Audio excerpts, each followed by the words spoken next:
On this third level of randomness, we already know how to play the first inversion of randomness, which is this, do re mi fa, do re mi so rather. Now we're going to the second inversion of randomness, of pentatonic scale.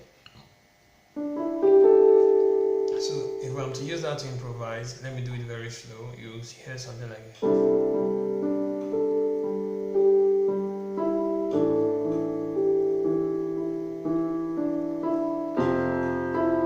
Fa mi again.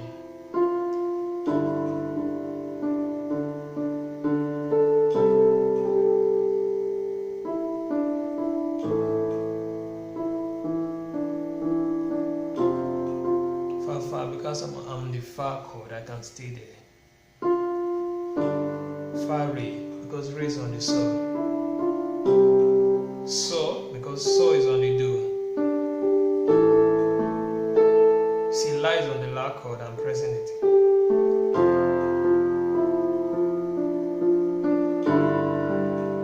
Mi re.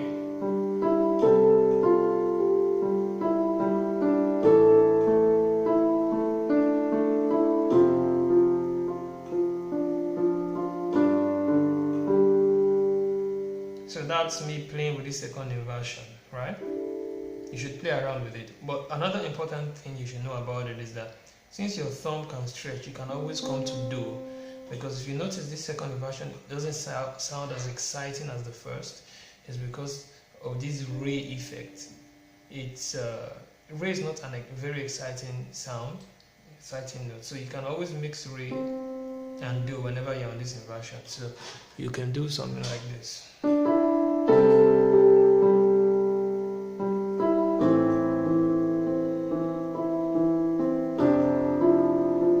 You see, I went to do. I'll do it again.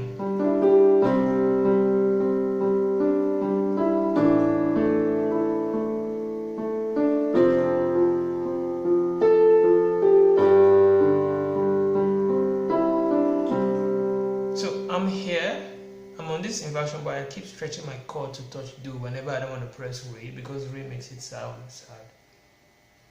Now, the last thing I want to take note of is you can do that.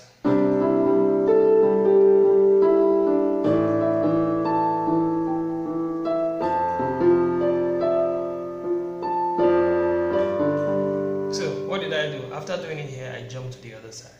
Also apply that to this particular inversion. And the most important thing I want to say in this video is switching from the first inversion to the second inversion. That should be smooth for you. So after playing this is the first inversion, right? You are going to the next chord. I've already moved to the second inversion. How do I move? It's my hand position that determines whether I've moved. When you see me like this, I'm on the first inversion. See, I'm already on the second inversion.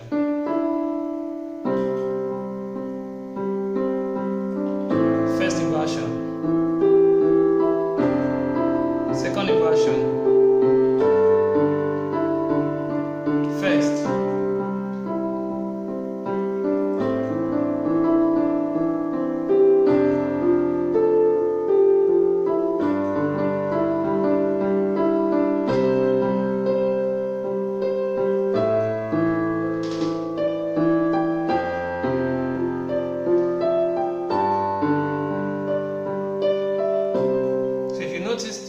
Here I also moved first inversion, second inversion, and I came back.